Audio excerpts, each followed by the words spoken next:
ప్రియమైనటువంటి దేవుని వారలారా, ఈరోజు మనం ధ్యానించేటువంటి అంశం భక్తి యొక్క శక్తిని ఆశ్రయించుదాం. భక్తి యొక్క శక్తిని ఆశ్రయించుదాం. ప్రపంచంలో భక్తులైన వారు, భక్తులు అనబడుచున్నటువంటి వారు చాలామంది ఉన్నారు. అందున క్రైస్తవులైనటువంటి వారి యొక్క సంఖ్య ఎక్కువ. అయితే క్రైస్తవేతరులైన భక్తులలో భక్తికి ఉన్నటువంటి శక్తి ఏంటి, ఎంత అని తెలుసుకున్నటువంటి వారు ఎంతమంది, దాన్ని ఆశ్రయించి దాని యొక్క ఫలితాన్ని, పరమార్థాన్ని పొందుతున్నటువంటి వారు ఎంతమంది. అందున మనము కూడా భక్తులము కనుక మనమైన ఆ భక్తిని కలిగి ఉన్నామా, ఆ భక్తి యొక్క శక్తిని ఎరిగి ఉన్నామా, ఆ శక్తి యొక్క ఫలితమును పొందుకోగలిగేటువంటి యోగ్యతలో మనము ఉన్నామా అనేది ఈరోజు మనం ధ్యానించి తెలుసుకోవాల్సినటువంటి విషయం. ప్రియులరా, పౌలు గారు భక్తుడైనటువంటి తిమోతికి ఉత్తరం రాస్తూ 2వ ఉత్తరము 3వ అధ్యాయం ప్రారంభ వచనం నుండి మనం చదువుకున్నట్లయితే, తిమోతికి రాసినటువంటి 2వ పత్రిక 3వ అధ్యాయం ప్రారంభ వచనం నుండి, అంత్య దినములలో అపాయకరమైనటువంటి కాలంలో వచ్చునని తెలుసుకున్నాము. ఎలాగనగా మనుష్యులు స్వార్థప్రియులు, ధనాపేక్షకులు, బింకములాడువారు, అహంకారులు, దూషకులు, తల్లిదండ్రులకు అవిధేయులు, కృతజ్ఞత లేనివారు, అపవిత్రులు, అనురాగరహితులు, అతిద్వేషులు, అపవాదకులు, అజితేంద్రియులు, క్రూరులు, సజ్జన ద్వేషులు, ద్రోహులు, మూర్ఖులు, గర్వాంధులు, దేవుని కంటే సుఖానుభవమును ఎక్కువగా ప్రేమించువారు, పైకి భక్తి గల వారి వలె మరియు దాని శక్తిని ఆశ్రయించని వారునై ఉండురు.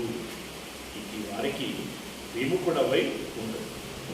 ఇక్కడ టైటిల్ పాయింట్ వచ్చింది, 5వ వచ్చింది, పైకి భక్తి గల వారి వలె ఉండి దాని శక్తిని ఆశ్రయించని వారునై ఉండదు. ప్రియమైనటువంటి దేవుని వారులరా, ఇక్కడ మనం గమనించవలసినటువంటి విషయం ఏంటంటే, పైకి భక్తి గలవారి వలె ఉండి అని, పైకి భక్తి గలవారి వలె ఉన్నారు అని అంటే లోన వీరు ఏమైంది, అది మనం ఆలోచించాల్సిన విషయం. పైకి భక్తి గలవారి వలె ఉన్నటువంటి వీరు లోన పైన చెప్పినటువంటి ఆ క్యారెక్టర్, ఆ గుణాలు ఏవైతే ఉన్నాయో అలాంటి బలహీనమైనటువంటి గుణాలు వారిలో ఉన్నవి అని దాని ఏమండి. అనురాగరహితులు అయితేనేమి, అజితేంద్రియులు అయితేనేమి, క్రూరులు అయితేనేమి, సజ్జన ద్వేషులు అయితేనేమి, బింకములాడువారు, ధనాపేక్షకులు, ఇలా స్వార్థపరులు తదితరులైనటువంటి ఈ గుణములు కలిగి ఉండి బయటికి మాత్రము భక్తి గల వారి వల్ల ఉన్నారు, అంటే నటిస్తున్నారు అంటున్నారు. ఓకే, వారు అలా నటించడానికి గల కారణం ఏంటంటే ఇక్కడ చెప్తున్నటువంటి విషయం, ఆ భక్తి యొక్క శక్తిని వారు ఎరగకపోవటం మూలంగానే వారు నటిస్తున్నారు. భక్తి యొక్క శక్తిని ఆశ్రయించకపోవటం మూలంగానే వారు వారి ఆధ్యాత్మిక జీవితంలో నిస్సారము, కలిగి ఉన్నారు. వారు చాలా బలహీనులుగా ఉన్నారు అని చెప్పచ్చు. ఎందుకంటే ప్రార్థన ఉండదు, ఖాళీ సమయం దొరికింది, పాటలు పాడుతూ కాలక్షేపం చేద్దాము అనేటువంటి పద్ధతి ఉండదు. సమయం దొరికింది, బైబిల్ని ధ్యానిద్దాము, 4 విషయాల్ని తెలుసుకుందాము అనేటువంటి ఆలోచన ఉండదు. మనము దేవుని పిల్లలము, మనము క్రమశిక్షణ కలిగి జీవించాలి అనేటువంటి ఆలోచన ఉండదు. మాటలో మర్యాద ఉండదు, క్రియలలో తీరుతెన్నులు ఉండవు. కనీసం దైవ కూడిక, అది బైబిల్ క్లాస్ కావచ్చు, లేదు అంటే ఆరాధన కావచ్చు, దైవ సంబంధమైనటువంటి కార్యక్రమంలో నేను పాలు పంచుకుంటాను, నేను దేవుని మాటలను వింటాను, నేర్చుకుంటాను, ఇంకా అవసరమైతే దేవుని పరిచర్యలో భాగం పంచుకుంటాను, ఇలాంటివి ఏమీ కూడా వారు సీరియస్గా ఆలోచించరు, పట్టించుకోరు. నిర్లక్ష్య వైఖరితో ఉండటం జరుగుతుంది. అంటే గుంపులో ఒకరిగా వారు ప్రయాణం చేస్తూ ఉంటారు. అందుకు గల కారణం ఏంటంటే, నా భక్తి బలహీనంగా ఉంటే, నా భక్తి అల్పంగా లోపంగా ఉన్నట్లయితే, దాని వలన మీరు కోల్పోయేది ఏంటి? లేదా నేను సంపూర్ణమైనటువంటి భక్తిని కలిగినట్లయితే, ఆరోగ్యకరమైనటువంటి భక్తిని కలిగినట్లయితే, నేను సంపాదించుకోగలిగేటువంటిది, సాధించగలిగేటువంటిది ఏమిటి? ప్రియులారా, గతంలో మనం భక్తి అంటే ఏంటి, దాని యొక్క ఆధారం ఏంటి అనే విషయాన్ని ఆలోచించాం. ఎంతమంది జ్ఞాపకంతో తెలియదు. రైట్? భక్తి యొక్క పునాది లేదా భక్తి యొక్క ఆధారం ఏమిటి అనే విషయాన్ని మనం ఆలోచించాం. ఈరోజు అదే కోవలో భక్తి యొక్క శక్తి, ఆ శక్తిని ఆశ్రయించేటువంటి వారు ఎంతమంది, ఆ ప్రయత్నం చేస్తున్నటువంటి వారు ఎంతమంది? భక్తి అనగానే భగవంతునికి భక్తుడికి ఓ అవినాభావ సంబంధము ఉంటుంది అని సాధారణంగా మనం ఎరిగేటువంటి విషయం. దేవుడు భక్తులను ఇష్టపడతాడు, ప్రేమిస్తాడు, హక్కున చేర్చుకుంటాడు, ఆశ్రయము ఇస్తాడు. భక్తిహీనులైనటువంటి వారిని తృణీకరిస్తాడు, విడిచిపెడతాడు.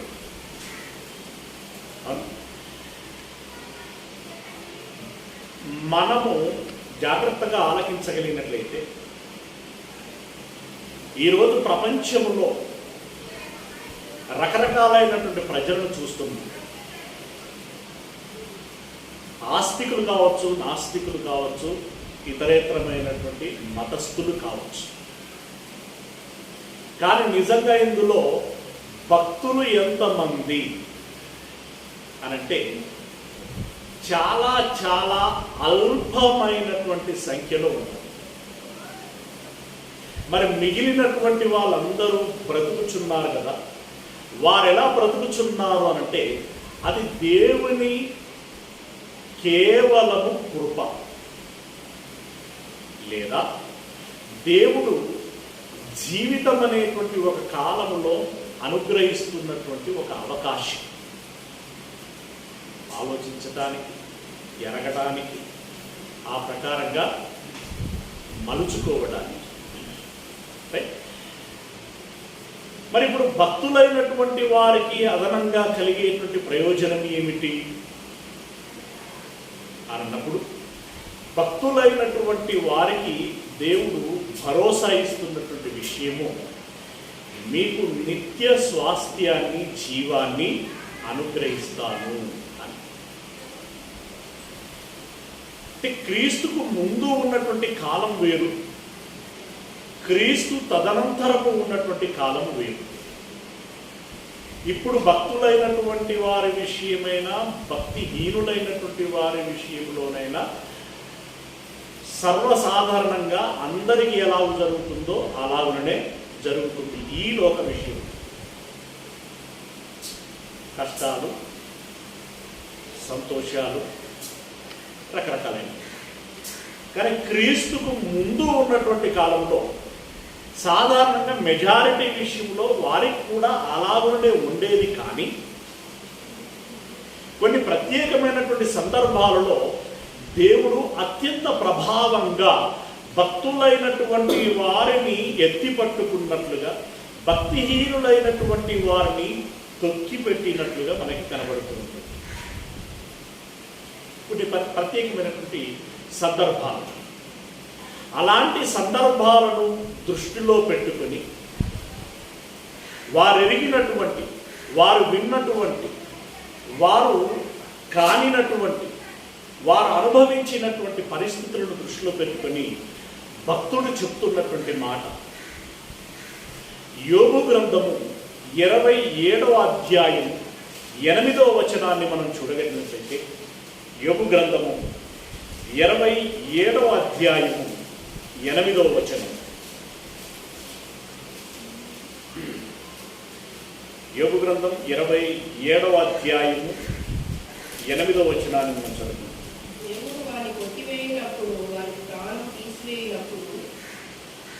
దేవుడు వారిని దేవుడు వారిని కొట్టివేయునప్పుడు, వాని ప్రాణము తీసివేయినప్పుడు భక్తిహీనునికి ఆధారము ఏది అని.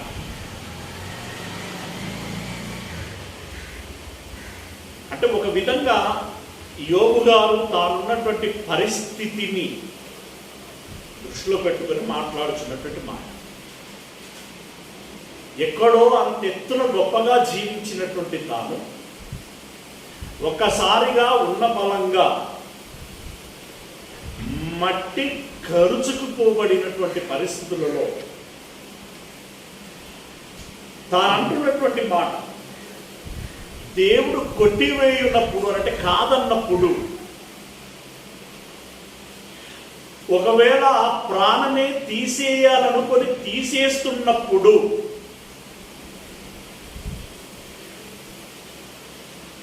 భక్తుడు ఎవరిని ఆశ్రయిస్తాడు, ఎవరు అతన్ని చేరదీస్తారు,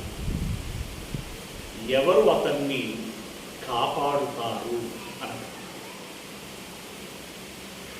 భక్తిహీనునికి ఆధారము దేవుడు కొట్టేయాలని నిర్ణయిస్తే, దేవుడు చంపేయాలని నిర్ణయిస్తే ఆ చావును ఆపగలిగేటువంటి వాడెవడు?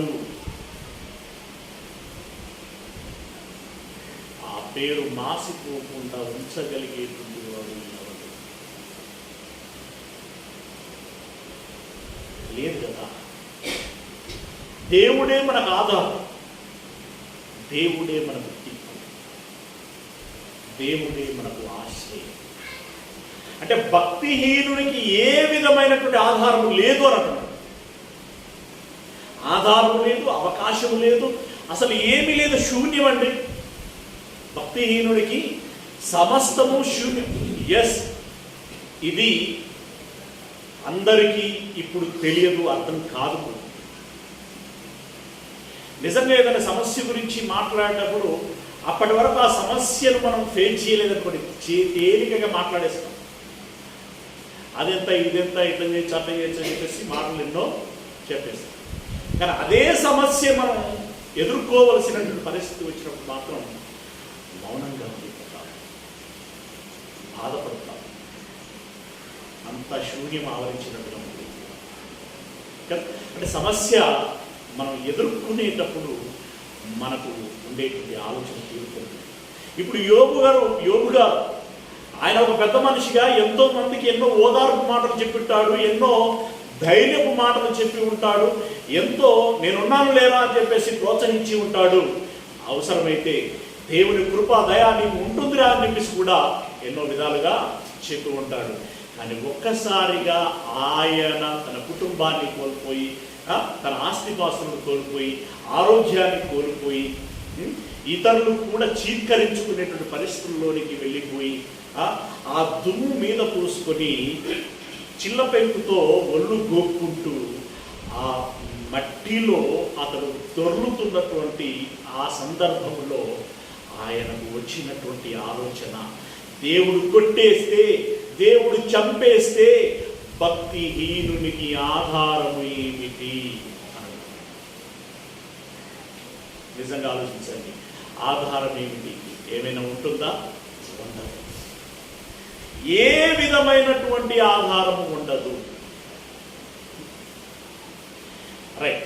మొదటి వచనంలో మనం ఆలోచించింది ఏంటంటే, వారు అంటే కొంతమంది భక్తి యొక్క శక్తిని ఆశ్రయించినటువంటి వారు, దాన్ని ఎరగనటువంటి వారు అంటారు. మొదటి. రెండవది ఏమన్నాడు అంటే, భక్తిహీనునికి ఆధారమేమిటి అని. అంటే మొదటి మాట మనకు ఏం చెప్పబడుతుందంటే, భక్తి వలన ఒక శక్తి ఉంటుంది. ఆ శక్తిని ఆశ్రయించినటువంటి వారు ఉన్నారు, వారు భక్తిహీనులు అన్నారు. ఇప్పుడు భక్తిహీనులకు ఆధారం లేదురా, ఒరే ఆ భక్తి యొక్క శక్తిని ఆశ్రయించాలిరా అన్నటువంటి పరోక్షపు అర్థం అక్కడ వస్తుంది. Very good. ఇదే మనసులో అసలు భక్తి ఎలా వస్తుంది? భక్తి ఎలా వస్తుంది కాబట్టి మీరు జాగ్రత్తగా మనసులో పెట్టుకోండి. విత్తబడినటువంటి విత్తనాల గురించి మీకు తెలుసు, అంటే వాక్యపు విత్తనాల గురించి ఇక్కడ ఉపమానం మనకు తెలుసు. రోవ పక్కన రాతి నీళ్ళు, ముళ్ళ కంపలు, సారం. ఫైనల్గా ఏది ఫలిస్తుంది? సారవంతమైన నీళ్ళలో పడింది ఫలిస్తుంది. 3 వేస్టే కదా. అది ఇంత ములిసిందా, ఎంత ములిసిందా అనవసరం. ములిసిందా లేదా అనేది కూడా అనవసరం.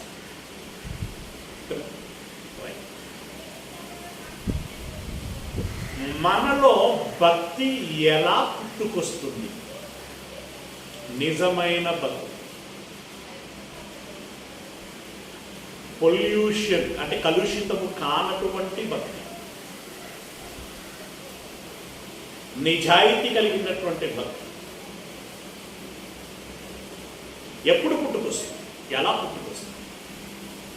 ఈ ఫ్యాక్ట్ అనేది, ఈ నిజము అనేటువంటిది మనం ఆలోచిస్తున్నప్పుడు ఆశ్చర్యం కలిగిస్తూ ఉంటుంది, ఆవేదన కలిగిస్తూ ఉంటుంది. చాలా మందిని మనం చూస్తూ ఉంటాం, వారికి ఏం తెలియదు, ఏ భక్తి ఉండదు. కొంతమందిని చూస్తాం, చాలా తెలుసు కానీ భక్తి ఉండదు. ఇంకొంతమందిని చూస్తాం, ఏం తెలియదు కానీ భక్తి బాగుంటుంది. చివరి స్టేజ్ ఏంటంటే, బాగా తెలుసు, భక్తి కూడా బాగా ఉంటుంది. ఇన్ని రకాలు, 4 రకాలు. ఇందులో మనం ఏ రకానికి సరిపోతాం? అర్థమైంది కదండి. ఏమీ తెలియదు, ఏ భక్తి లేదు. ఏమీ తెలియదు, కాస్త భక్తి ఉంది. చాలా తెలుసు కానీ భక్తి లేదు. చాలా తెలుసు, చాలా భక్తి ఉంది. ఇందులో మనం ఏ కోవకి చెందినటువంటి వారు అవుతాం? ఈ 4 వర్గాల వారిని మనం చూసినాం. సరే, మనకి ఏం తెలియదు, ఏ భక్తి లేదు అంటే పెద్ద ఆశ్చర్యం, ఏమనిపించదు. ఏం తెలియదు, కాస్త భక్తి ఉందంటే ఎంతో కొంత ఆనందం. ఏం తెలియకపోయినా ఇంతలో ఉన్నాడు అంటే బెటర్ అని అనుకుంటాం. కానీ తెలుసు, ఎంతో కొంత తెలుసు కానీ భక్తి లేదు అన్నప్పుడు ఇది జీర్ణం చేసుకోలేకపోతుంది, చాలా బాధ కలిగిస్తుంది. పిల్లరా, ఇక విషయం తెలుసు, భక్తి ఉన్నది అంటే ఇంకా వాళ్ళ గురించి చెప్పనవసరం లేదు, చాలా సంతోషకరమైన విషయం. ఎప్పుడైనా కూడా మనల్ని మనం ఎలా సరిచూసుకోవాలి, మనల్ని మనం ఎలా పరీక్షించుకోవాలి, మిమ్మల్ని మీరే పరీక్షించుకోండి అని చెప్పాడు కదా. మనల్ని మనం ఎలా పరీక్షించుకోవాలి? వాక్యం అనేటువంటి ప్రేమలో మనం సరిపోతున్నామా, కుదురుతున్నామా? ఆల్రెడీ ఒక ప్రేమ ఇస్తాడండి, ఆ ప్రేమలో మన ఫోటో ఫిక్స్ అవ్వాలి. ఫిక్స్ అవ్వట్లేదు అని అంటే సమస్య ఉంది అని అర్థం. రైట్? భక్తి ఎలా వస్తుందో చెబుతున్నాం. సామెతల గ్రంథము 2వ అధ్యాయము, సామెతల గ్రంథం 2వ అధ్యాయము 1వ వచనం నుండి ధ్యానిస్తుంది. సామెతల గ్రంథం 2వ అధ్యాయం 1వ వచనం. నా కుమారుడా, నీవు నా మాటలను అంగీకరించి నా ఆజ్ఞలను నీ యొద్ద దాచుకొనిన ఎడల. ఆజ్ఞలనట ఏం చేయాలట? దాచుకోవాలి. ఏమండి, మనము మన పర్సులలో లేదంటే బ్యాగులలో డబ్బులు దాచుకుంటాం. ఇంకా రకరకాల వారు రకరకాలైనటువంటి వస్తువులను కూడా దాచుకుంటారు. కానీ దేవుడు ఏం దాచుకోమంటున్నాడు? ఆజ్ఞలను దాచుకోమంటున్నాడు. అంటే ఎక్కడ ఆజ్ఞల యొక్క పర్స్ ఏంటి చెప్పండి? ఆజ్ఞను దాచుకోవడానికి అవసరమైన పర్స్ ఏది? హృదయం కదా. కానీ చాలామంది మనం గృహాలకు వెళ్ళినప్పుడు పదాజ్ఞలని ఇంకా రకరకాలైనటువంటి ఆజ్ఞలు ఒక ఫోటో ఫ్రేమ్లో కనపడుతుంది. సంతోషం, అలా ఉండటం సంతోషం, తప్ప. కానీ అందులో ఉన్నవి ఇందులో లేకపోతే ప్రయోజనం లేదు. ఇందులో ఉండి అందులో లేకపోయినా పర్వాలేదేమో, కానీ అందులో ఉండి ఇందులో లేకపోతే ప్రయోజనము లేదు. అత్యంత లోతుగా మనం ఆలోచిస్తే పర్సుల్లో డబ్బులు లేకపోయినా పర్వాలేదు, బీరువాలో నగలు లేకపోయినా పర్వాలేదేమో, కానీ హృదయములో దేవుని ఆజ్ఞలు ఉండాలి. ఇంకేమన్నాడు? జ్ఞానమునకు నీ చెవియొగ్గి, జ్ఞానమునకు నీ చెవియొగ్గి. మనం రోజు ఎన్నో వ్యాపకాలలో ఉంటాం. ముచ్చట్లంటే తెగ ఇష్టం. ఆ రోజు ఎలా గడిచిపోతుందో మనకు తెలియదు. కానీ విలువైనటువంటి సమయాన్ని మనం ఎలా ఉపయోగించుకుంటున్నాం, అది ప్రాముఖ్యం. అని చెప్తున్న మాట, జ్ఞానమునకు నీ చెవి యొగ్గుము. చెవి యొగ్గి హృదయపూర్వకముగా వివేచనను అభ్యసించిన ఎడల తెలివికై. జాగ్రత్త గమనించండి. జ్ఞానమునకు నీ చెవి యొగ్గి హృదయపూర్వకముగా వివేచన అభ్యసించిన ఎడల. దేవుని మాటలను వినటానికి దొరికిన మంచి అవకాశము అని అనుకొని ఆశపడి చెవి యొగ్గేటువంటి వారు చాలా తక్కువ మంది ఉంటారు. కానీ అక్కడేం జరిగింది, ఇక్కడేం జరిగింది, ఈమెమన్నది, ఆమెమన్నది, ఈయనెట్లా తిట్టిండు, ఆయనెట్లా తిట్టిండు, వీటి గురించి కూపి లాగడానికి మాత్రం చెవులు రిట్లించుకొని ఉంటుంటారు, పనిగట్టుకుని ప్రయత్నాలు చేస్తూ ఉంటారు. ఇంకా బాధాకరమైనటువంటి విషయం ఏంటంటే, ఒక వ్యక్తిని నిలబెట్టడం కంటే పడగొట్టడానికి పలు ప్రయత్నాలు చేస్తూ ఉంటారు. ఇది బాధాకరమైనటువంటి విషయం. రైట్? అయితే జాగ్రత్త గమనించండి. జ్ఞానమునకు నీ చెవి యొగ్గు హృదయపూర్వకముగా వివేచనను అభ్యసించు. జ్ఞానం మూలంగా వివేచన వస్తుంది, దాన్ని అభ్యాసము చేయి. తెలివికై మొరపెట్టిన ఎడల, వివేచనకై మనవి చేసిన ఎడల, వెండిని వెదికినట్లు దాన్ని వెదికిన ఎడల, దాచబడిన ధనమును వెదకినట్లు దాన్ని వెదకిన ఎడల.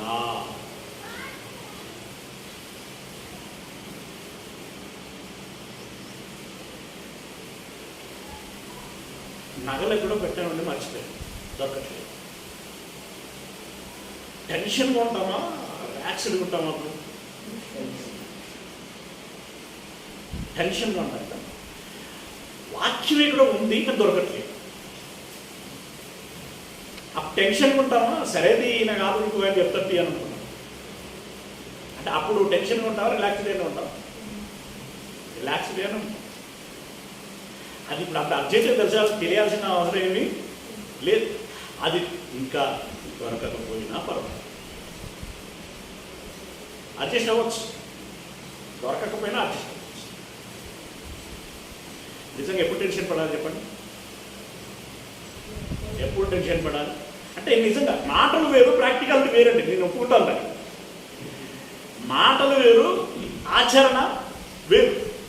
కానీ ఇప్పుడు మనం ఆలోచించవలసినటువంటి విషయం ఏంటంటే, దేవుడు ఏం చెప్పదలుచుకున్నాడు మనకు అనేటువంటి కోణంలో మనం ఆలోచించాల్సినటువంటి విషయం. నిజంగా టెన్షన్ పడాల్సినటువంటి విషయం ఏంటంటే, ఈ విషయమై దేవుడు ఏం చెబుతున్నాడు. ఉదాహరణకి మనం ఒక పాట చెప్పుకున్నాం, మనం అధికముగా జ్ఞానవంతులై ఉండకుడి, అధికముగా నీతిమంతులై ఉండకుడి, దానివలన మీకు ఆయాసం, ప్రయాస, ఇవి అర్థము, బాధ అని చెప్పేసి అట్లా చెప్పుకుంటాం. చాలామంది పిల్లలకి అది చదివిన తర్వాత, నేను 6 పాటల్లో కూడా మీకు అదే విన్నట్టు, ఒక్కసారి ఏమన్నా దాన్ని విన్నప్పుడు అవాక్కైపోతుంటాం. అది ఇదేంటి ఇలా ఉంది ఈ మాట అని చెప్పేసి అని అంటారు. ఇప్పుడు చాలామంది పిల్లలు నాకు ఫోన్ చేసి, అది కూడా నేను ఎవరో ఒక వాట్సాప్లో మెసేజ్ పెడితే, సరే ఇది ఇలా ఉంది వాళ్ళకి డౌట్, దీన్ని చెప్దామని చెప్పేసి చెప్పినటువంటి మాట. నిజంగా అది చెప్పిన తర్వాత మళ్ళీ వేరే వాళ్ళు కూడా తమకు మొన్న నెల్లూరు పోయినప్పుడు కూడా మళ్ళీ వాళ్ళు రైట్ చేయడం, అందులో ఉన్నది వినండి తమ్ముడు అనేసి చెప్పడం. అంటే ఈ మాట ఇలా ఉంది, ఇలా ఎందుకు ఉంది, దీని పూర్వపరాలు ఏంటి, దీని ఆంతర్యం ఏంటి, దీన్ని అర్థం చేసుకోవాలి అనేటువంటి ఒక టెన్షన్ వారిలో ఉండింది. అంటే ఇప్పుడు మేము జ్ఞానము ఎక్కువ తెలుసుకుని తప్పు చేస్తున్నామా అన్నది కూడా వాళ్ళ భయం అన్నమాట. ఇది వ్యర్థమైపోతుందా, అసలు జ్ఞానం నేర్చుకోవాలా నేర్చుకోకూడదా, ఇది వాళ్ళలో ఉన్నటువంటి ప్రశ్న. ఇప్పుడు అది టెన్షన్. అది తెలిసేంత వరకు వాళ్ళ ప్రయత్నం. తెలిసిన తర్వాత చాలా రిలాక్స్ అయిపోయారు, చాలా రిలాక్స్. అట్లాగే ఇప్పుడు వాక్యం విషయం మనము ఏ మేరకి ఒక ఆతృత కలిగి ఉన్నాం. ప్రియులారా, దేవుడు చెప్పదలుచుకున్నటువంటి విషయం, వెండిని వెతికినట్లు దాన్ని వెతికిన ఎడల, దాచబడినటువంటి ధనమును వెతికినట్లు దాన్ని వెతికిన ఎడల, యెహోవాయందు భయభక్తులు కలిగి ఉండుట ఎట్టిదో నీవు గ్రహించేదవు. యాక్చువల్గా భక్తి అనేది నీకు ఎప్పుడు తెలుస్తుందన్నా? భక్తి అంటే ఏంటి అనేటువంటిది నీకెప్పుడు తెలుస్తుంది? ప్రాపర్గా, మూలంగా, క్షేత్రస్థాయి నుండి సంపూర్ణం వరకు నీకెప్పుడు తెలుస్తుంది అనంటే, దాచబడిన ధనమును వెతికినట్లుగా, వెండిని వెతికినట్లుగా, తెలివి కోసము, వివేచన కోసము, జ్ఞానము కోసము దేవునికి మొరపెట్టి దేవుడు అనుగ్రహించినటువంటి దాన్ని పరిపూర్ణముగా నీవు ఏది కూడా పోగొట్టుకోకుండా పొందుకోవటానికి నువ్వు ప్రయత్నం చేసినప్పుడు నీవు భక్తిని ఎరుగుదువు. భక్తి అంటే నీకు తెలుస్తుంది. భక్తి ఎట్టిదో నీవు గ్రహించేదవు. భక్తి ఎట్టిదు అంటే అక్కడ భక్తి అంటే ఏమిటి, ఆ భక్తి వలన కలిగే ప్రయోజనం ఏమిటి అనేటువంటిది మీకు తెలుస్తుంది. కనుక వాక్యం చాలా మూలం. వాక్యం భక్తికి తథ్యం. వాక్యం మనకు చాలా అవసరం. ఎస్, ఇంత అవసరమా అనేటువంటి వారిని మనం చాలామందిని విన్నాం, చాలామంది నోట విన్నాం. మనం అర్థం చేసుకోవలసినటువంటి విషయం ఏంటంటే, విషయం ఎంత తెలిస్తే అంత భక్తి మనలో పుట్టుకు రావటానికి అవకాశం ఉంటుంది. నేను చెప్పాను కదా, అది సారవంతమైన నేల అయితే మట్టుకే ఆ రకమైనటువంటి ఫలితం వస్తుంది. ముండ్ల పొదల్లో ఉంటే మట్టికి మొక్క మొలుస్తుంది, అవసరమైతే ఏపుగా పెరుగుతుంది. కానీ ముండ్ల పొదలు కానీ కప్పేత మూలంగా అది పూత తాత ఉండదు, అది ప్రయోజనకరంగా ఉండదు. కాబట్టి జాగ్రత్తగా మనం గమనించుకోవాలి. ఆ ముండ్ల పొదలు అంటే ఏంటో మనకు తెలిసింది. లోకాశలు తదితరమైన కూడా మన మీద ప్రభావము చూపిస్తాయి అని. అలా మనం ఏమైనా ప్రభావితులం అవుతున్నామా అని కూడా చూసుకో. ప్రభావితులం అవుతున్నామా అని చూసుకో. ఇలా ఏ విధమైన ఆ మూడు విషయాలకి సంబంధించినటువంటి వారు కాకుండా కేవలం సారవంతమైన నేల నా హృదయం. నా హృదయం ఎలాంటిదంటే సారవంతమైన నేల లాంటిది. ఇందులో పడిన వాక్యం అనేటువంటి విత్తనం, ఒక్క విత్తనము కూడా వ్యర్థము కాదు అన్నంత కాన్ఫిడెన్స్లో మనం ఉండగలగాలి. అప్పుడు భక్తి అంటే ఎట్టిదో మనం గ్రహిస్తాము. దేవుని కూర్చిన విజ్ఞానము నీకు లభించును, యెహోవాయే జ్ఞానమిచ్చువాడు, తెలివియు వివేచనయు ఆయన నోట నుండి వచ్చును. రైట్.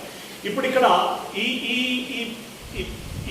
ఈ పేరాలు, ఈ ప్యాసెస్లో మనకు వచ్చినటువంటి విషయం ఏంటంటే, ఈ జ్ఞానము నేర్చుకోవటం మూలంగా భక్తి అంటే ఏంటి అనేది మనకి తెలుస్తుంది.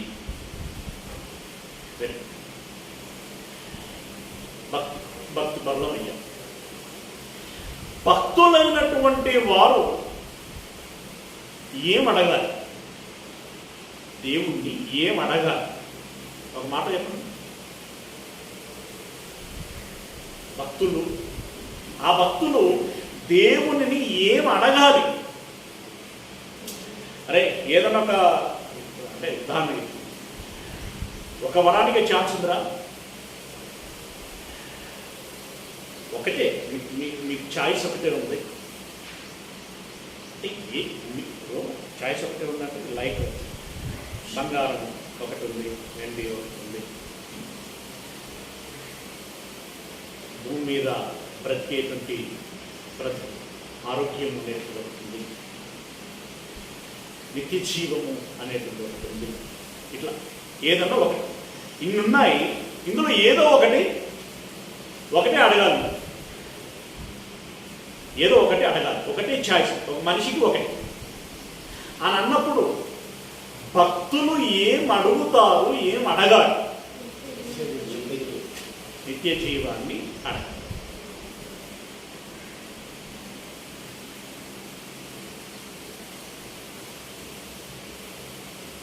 సరే, వెరీ గుడ్, సంతోషం. నిత్య జీవం నాకు సంతోషం. 4-5 వాటికి అవకాశం ఉంది, ఇంకా చాలా అవకాశాలే ఉన్నాయి. ప్రాధాన్యత పరంగా మనం మామూలుగా అడిగేటప్పుడు మీరు ఇదివరకు చేసిన ప్రార్థనలు గుర్తుపెడుతుంటే అందరం ప్రార్థన చేసినప్పుడు ప్రథమంగా ఎప్పుడైనా మనం దేవా నాకు నిత్య జీవుని అనుగ్రహించును అన్న తర్వాతనే మిగిలినవి అడిగినమా? మిగిలినవి అడిగిన తర్వాత నిత్య జీవాన్ని గురించి అడిగాము. రివర్స్ ఉంటుంది కదా. అంటే దీన్ని బట్టి మనకి ఏమర్థం అవుతుంది? అంటే మన ప్రాధాన్యత పరంగా నిత్య జీవానికి లాస్ట్ ప్రయారిటీ ఇచ్చారు. కరెక్టేనా? నిత్య జీవం ఫస్ట్, ఇంకా అవకాశం ఉంటే మిగిలినవి నెక్స్ట్ ఉంటే అదంతా ప్రాధాన్యత కాదు. కనుక ప్రియులరా, ఇప్పుడు దేవుడు చెప్తున్నాడు భక్తి ఎలా వస్తుంది అని చెప్పాడు. ఈ భక్తి పరులు ఏం అడగాలో ఆయన చెప్తాడు. నువ్వు భక్తి పరుడు అయితే అందరికి చెప్పడు, అందుకే అందరికీ తెలియదు అనమాట. భక్తి పరులైనటువంటి వారిని దేవుడు నేర్పిస్తాడంట. చూడండి, కీర్తనల గ్రంథం 25వ అధ్యాయము, కీర్తనల గ్రంథము 25వ అధ్యాయము 12వ వచనం. కీర్తనల గ్రంథం 25వ అధ్యాయము 12వ వచనం. యెహోవా యందు భయభక్తులు గలవాడెవడో వాడు కోరుకొనవలసిన మార్గమును ఆయన వానికి బోధించును. వాడు కోరుకోవలసింది ఏం కోరుకోవాలి, ఏం కోరుకోవాలో ఆయన చెప్తాడట. అంతే.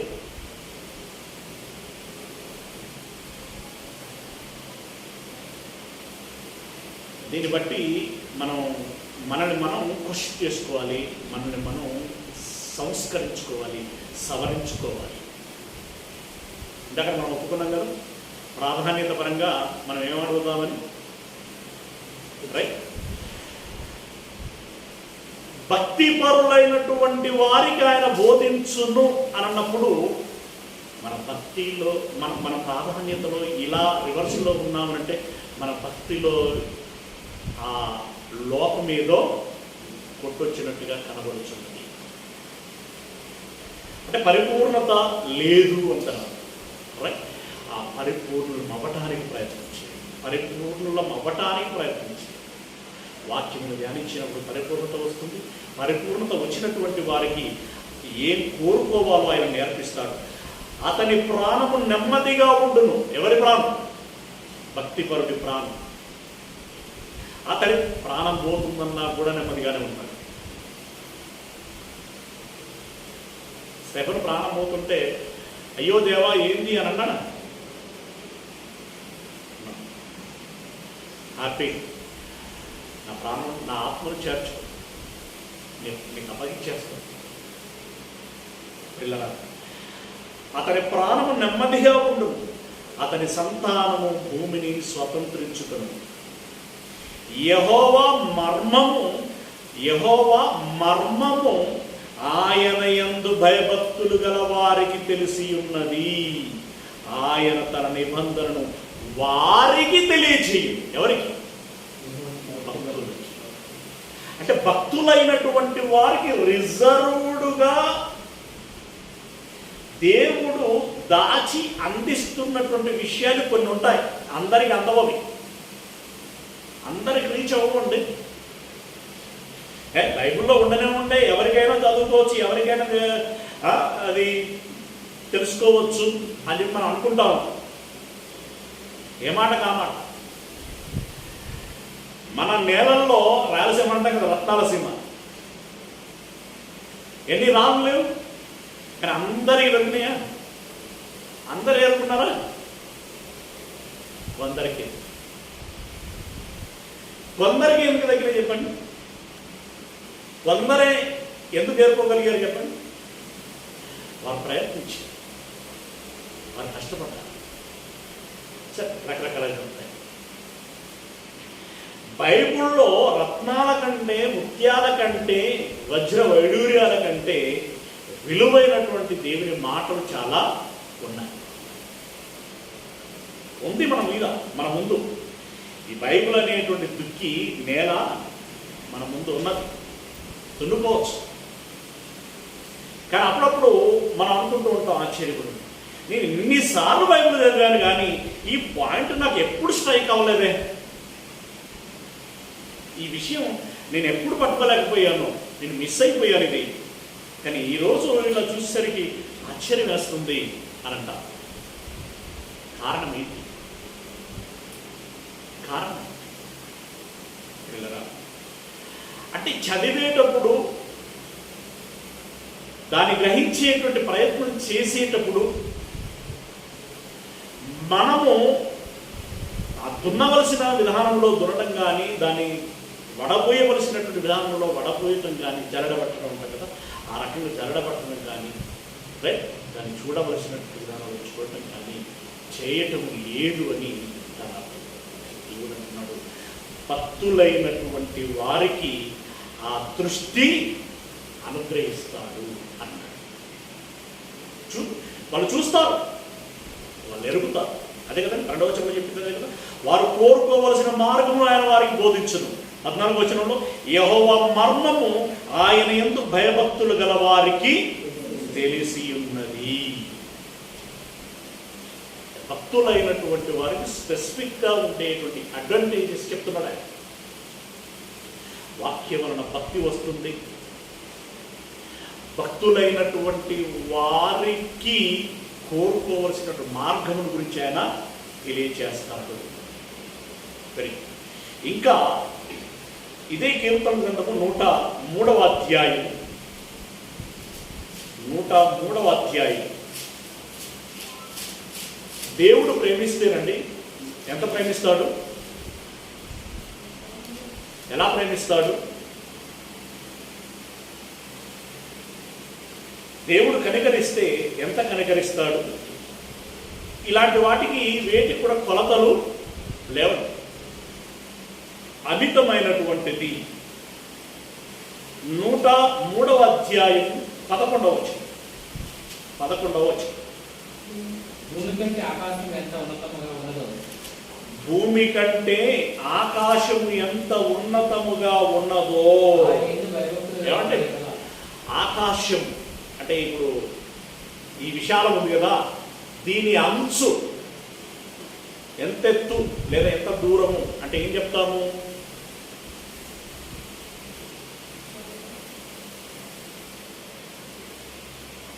చెప్పండి, ఈసారి ఒకసారి టూరేద్దాం అందరికీ. అది సాధ్యపడే విషయము అస్సలు. చివరంచు ఎంత దూరం ఎంత ఎత్తు అంటే ఏం చెప్తామండి? ఏం చెప్పలేము. అది ఎంత ఎత్తుగా ఉన్నతముగా ఉన్నదో, ఆయన యందు భయభక్తులు గల వారి ఎడల ఆయన కృప అంత అధికముగా ఉన్నది. దీని గురించి ఏమని మాట్లాడుతుంది చెప్పండి? అది ఎంత ఎత్తో దేవుని యొక్క కృప ఆయన యందు భయభక్తులు కలిగినటువంటి వారి పట్ల అంత అధికముగా ఉన్నది అని. అంత అధికం. మనోడు చిన్న చిన్న తాయిలాలకి అబ్బో ఆహా ఓహో అని తప్పిపోయిపోతా ఉంటాను. దేవుని నమ్ముకుంటే నేను ఇలా అయ్యాను, దేవుని నమ్ముకుంటే నాకు ఇంత వచ్చింది, దేవుని నమ్ముకుంటే నేను ఇంత మెరుగయ్యాను, ఇట్లా అట్లా. కానీ దేవుని దగ్గర ఉన్నదెంత, నువ్వు పొందుకున్నదెంత?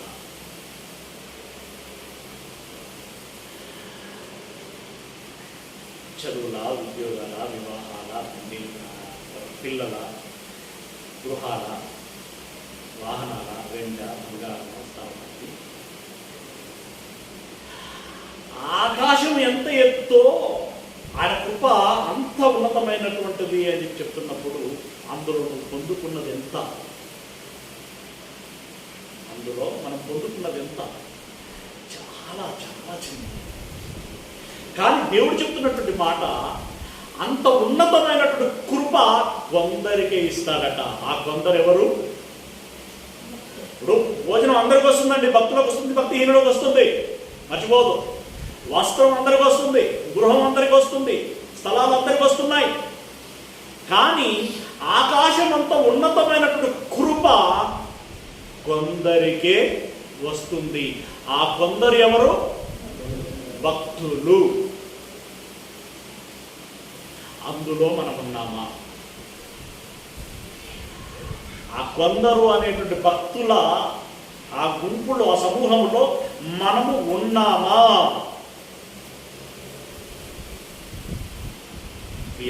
దేవుని వల్ల ఇది మనం ఆలోచించాల్సింది. ఇప్పుడు చెప్పండి, భక్తి యొక్క శక్తి ఏంటి చెప్పండి. ఇప్పుడు మన ప్రారంభ వచనం అది ఒకసారి మళ్ళీ రిమైండ్ చేయండి. ఆ వచనం ఓపెన్గా చదవండి. తిమోతి పత్రికలో పైకి భక్తి గల వారై ఉండి దాని శక్తిని ఆశ్రయించని వారునై ఉన్నారు. దాని భక్తి గల ఒక శక్తి ఉంటుంది. ఏంటి ఆ శక్తి? భక్తి యొక్క శక్తి ఏంటి? భక్తి యొక్క శక్తి ఏంటంటే భూమి కంటే ఆకాశం ఎంత ఉన్నతముగా ఉన్నదో ఆయన యందు భక్తి గల వారి పట్ల దేవుని కృప అంత ఉన్నతముగా. అంటే ఇప్పుడు భక్తి యొక్క శక్తి ఏంటన్నమాట? ఆకాశం అంత ఎత్తు కృప నీకు అందేటట్లుగా చేస్తుంది. ఎస్, ఎవరికి దక్కనటువంటి, ఎవరికి దక్కనిది నీవు దక్కించుకునేటట్లుగా చేస్తుంది, మనం దక్కించుకునేటట్లుగా చేస్తుంది. మనం ఆ భక్తి కలిగి, ఆ భక్తి పరులైనటువంటి వారు. చూడండి ఇంకొక మాట, కీర్తన గ్రంథం 37వ అధ్యాయం 16వ వచనం. కీర్తనుడి గ్రంథము 37వ అధ్యాయం 16వ వచనం. నీతిమంతునికి కలిగినది కొంచెమైనను బహుమంది భక్తిహీనులకు ఉన్న ధన సమృద్ధి కంటే శ్రేష్టము. అర్థమైంది మాట ఇక్కడ? బహుమంది భక్తిహీనులకున్న ధన సమృద్ధి కంటే భక్తులైనటువంటి వారికి కలిగినది కొంచెమే మెరుగు అని అంటున్నాడు. శ్రేష్టం అంటే దాని అర్థం భక్తిపరుడికి కొంచెమున్నా భక్తిహీనులైనటువంటి వారికి బహుదండిగా ఉన్న వారికంటే భక్తిహీనుల దగ్గర ఉన్నటువంటి కొంచెమే శ్రేష్టము విలువైనది. అంటే ఎట్లా అర్థం చేసుకోవాలి దీన్ని? అదేంటిది పద్యం ఉంది కదా, ఏమన్నా పద్యం?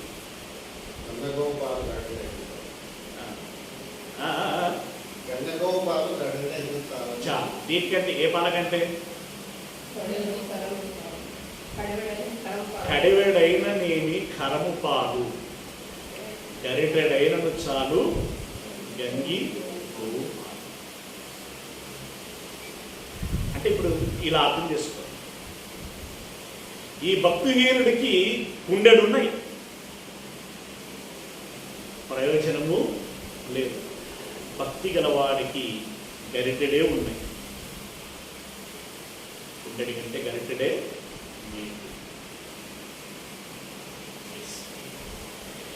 ఇలా దాన్ని విస్తృతంగా మనం మాట్లాడుకుంటూ పోతే చాలా ఆలోచించండి. భౌతిక సంబంధమైనటువంటి, లోక సంబంధమైనటువంటి వాటిని మనం ఏదైతే ఫేస్ చేస్తున్నామో వాటిని అప్లై చేసుకుంటూ మాట్లాడుకుంటూ పోతే పాయింట్ ఇంటూ పిన్ నిజంగా అది మనకు అవసరం. విస్తృతంగా దాని గురించి మనం మాట్లాడుకోవాలి, చర్చించుకోవాలి. నేనేంది, మనమేంది, ఎట్లా, ఏం చేద్దాం, దీనికి ఆరాటం జరగాలండి. చర్చలు జరగాలి. కానీ అది మనకు కొంచెం రుచించదు, మనకు ఇష్టం కలగదు. కానీ అందుకోసం మీరు అటువైపు ఆలోచించండి. కనీసం మీరైనా మిమ్మల్ని గురించి మీరు ప్రశ్నించుకోండి, చర్చించుకోండి. ఏంటి నేనేంటి,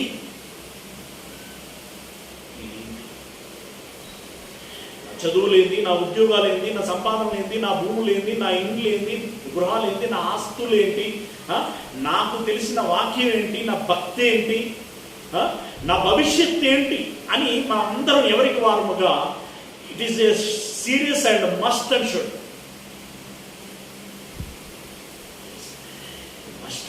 ఎందుకంటే ఏంటి, కనురెప్ప పాటలో ప్రాణం పోతే, త్రుటిలో పరలోకం తప్పిపోతే పరిస్థితి ఏంటి? రెప్పపాటులో ప్రాణం పోతుంది, త్రుటిలో పరలోకం తప్పిపోతుంది. పరిస్థితి ఏంటిగా? అంత సీరియస్ మ్యాటర్ గురించి మనం చాలా నెగ్లెక్ట్గా ఉంటాం. చాలా నెగ్లెక్ట్గా ఉంటాం. చూద్దాంలే, చేద్దాంలే, అసలు అటు వైపే దృష్టి పెట్టం. నేనంటాను it is serious, it first priority. మనం చర్చించుకోవాలి, ఫ్రెండ్లీగా చర్చించుకోవాలి. రైట్? ఆ నీతి మంతకు ఉండేటువంటి కొంచెమే శ్రేష్టమైనటువంటిది. ఒక మాట అండి, ఇది దేవుడు అనకపోయినా అన్నట్టే. అంటే పరోక్ష పదాలు చాలా ఉన్నాయి.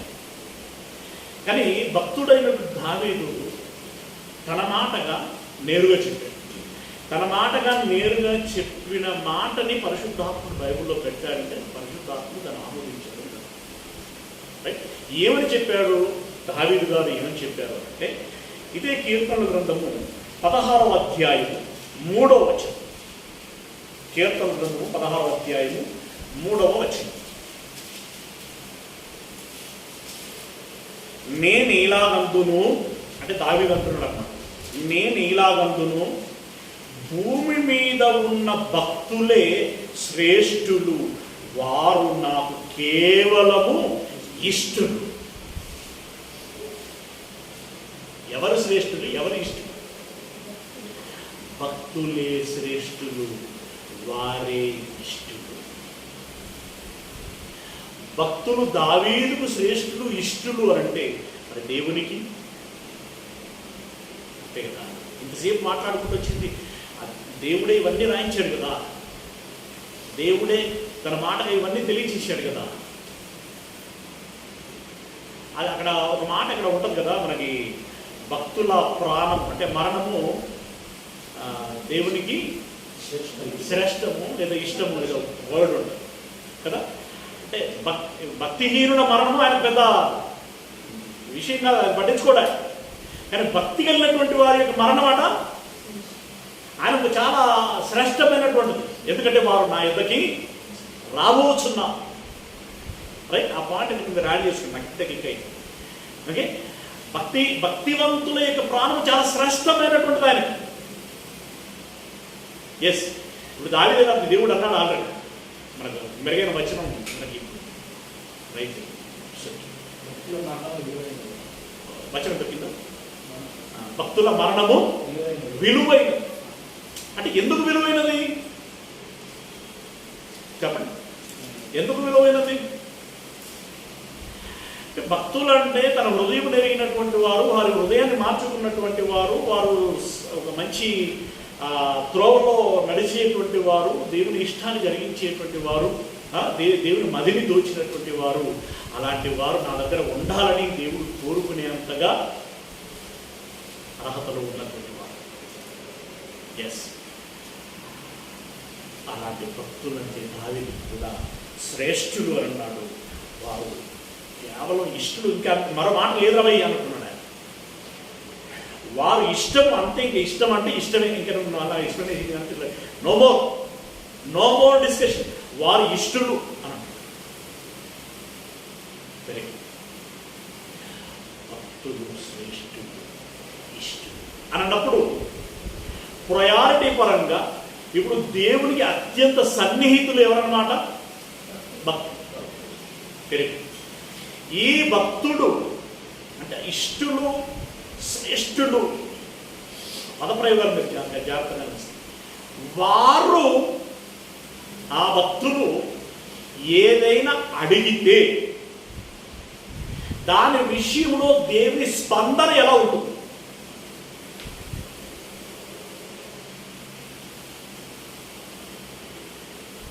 జాగ్రత్తగా ప్రపంచంలోకెల్లా అత్యంత ఉన్నతమైనటువంటిది, ప్రపంచం అంటే సరిపోతుంది, 3 లోకాలలో అత్యంత ఉన్నతమైనటువంటిది ఏది?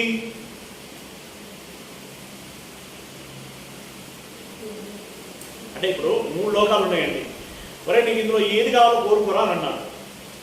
అప్పుడు మనకు బాగా స్ట్రైక్ అవుతుందని చెప్తున్నాను. 3 లోకాలు ఉన్నాయి. పాతాళం, నరకం ఉంటుంది. పరదేశం అంటే అది అట్లా ఊళ్ళో పెట్టాడు. పరలోకం, భూలోకం, నరకం, భూమి మీద ఉండేటువంటి ప్రయాస, పరలోక నిత్య జీవం. ఇందులో ఈ నిత్య జీవము, నిత్య స్వాస్థ్యము, మహిమ కలిగినటువంటి జీవితం ఇవన్నీ ఉన్నాయి కదా. ఇందులో ఒకటి కోరుకో అనంటే మనం ఏం కోరుకోగలుగుతాం? నిత్య జీవం, స్వాస్థ్యం, మహిమ, ఇంక్లూడ్ ఇవన్నీ. ఇవి కూడా ఇది ఇస్తాడా వారికి? మరి భక్తుడు డాడీ నాకు అది కావాలి అని అడిగాడు అనుకోండి, ఇస్తాడా? గ్యారెంటీ ఉందా?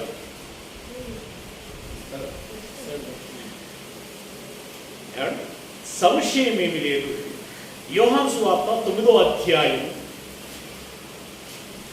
యోహాను సువార్త 9వ అధ్యాయం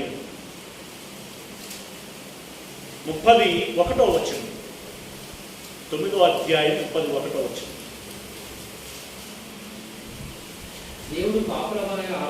దేవుడు పాపుల మనవి ఆలకింపడని ఎరుగుదుము. అయిపోయింది, వాళ్ళు ఒడ్డుపోయింది, అయిపోయింది. వాళ్ళు ఏమి అడిగినా అంతే, చెత్తబుట్టలు పడ్డండి. ఎన్ని ఉత్తరాలు రాసినా డస్ట్బిన్లను పట్టాయి. తర్వాత ఎవడైనను దేవభక్తుడై ఉండి ఆయన చిత్తము చొప్పున జరిగించిన ఎడల ఆయన వాని మనవి ఆలకించును. వాడు చెప్పింది మాత్రమే దేవుడు వింటాడు. వాడు చెప్పింది మాత్రమే దేవుడు వింటాడు. తర్వాత ఇంకో దగ్గర రెఫరెన్స్ ఉంటుంది. ఆయన చిత్తానుసారముగా మనం ఏమి అడిగినను అది అనుగ్రహింపబడును. యోహాను పత్రికలో ఆయన చిత్తానుసారముగా మనం ఏమి అడిగినను, మనం అంటే ఎవరు? భక్తులం. ఏమి అడిగినను ఆయన అనుగ్రహించును. ఏం అడిగినను అంటే ఇప్పుడు చెప్పండి, నిత్య జీవం, పరలోకం, పరలోక స్వాస్థ్యం, ఆ మహిమ నువ్వు కావాలి డాడీ అంటే అసలు నువ్వు అడగమునిపై ఆయన ముందు ఆహ్వానిస్తున్నాడు. ఇదంతా ప్రియ దేవుని వల్ల. మరి ఇప్పుడు చెప్పండి, భక్తి యొక్క శక్తి ఏంటి అంటే ఆ భక్తి పరలోకములకు చేరుస్తుంది. ఆ భక్తి మనకు నిత్య జీవాన్ని ఇస్తుంది. ఆ భక్తి దేవునికి దగ్గరగా చేస్తుంది. ఆ భక్తి ఆకాశమంత కృప దేవుని నుండి మనకు దక్కేటట్లుగా చేస్తుంది. ఇలా మాట్లాడుతుంటే చాలా పదాలు. అలాంటి శక్తి భక్తికి ఉంటుంది కనుక ప్రియమైనటువంటి మనం వేషధారణముగా ఉండకుండా, సగం సగం భక్తిపూర్ణముగా ఉండకుండా, మాటలు విన్నప్పుడు భక్తి పెరిగి మరిచిపోయినప్పుడు భక్తి తరిగేటట్టుగా ఉండకుండా, నిలకడైనటువంటి భక్తి కలిగి నిత్యము ఆ భక్తిని పెంచుకుంటూ ఆ భక్తి ద్వారా వచ్చేటువంటి ఆ ఫలమును పొందుకునేటువంటి వారంగా మనం ప్రయత్నం చేయాలి. ఓకే, అలాంటి పరిపూర్ణమైనటువంటి భక్తిని, ఆరోగ్యకరమైనటువంటి భక్తిని మనమందరము కలిగి ఉండటానికి మనం నిరంతరము పరిశ్రమించాలి. తప్పకుండా పరిశ్రమిస్తారని ఆశిస్తూ ఈ మాటలు ప్రార్థన చేసుకున్నాం. సర్వోన్నతమైనటువంటి మా దేవుడా, మాటలు విన్నా హృదయంలో నాటండి, నీరు పోయండి, ఫలింప చేయండి, వాటి ఫలితమును మాకు అనుగ్రహించండి. ఒకవేళ యేసు నామమున ప్రార్థించి వేడుకుంటున్నాము తండ్రి.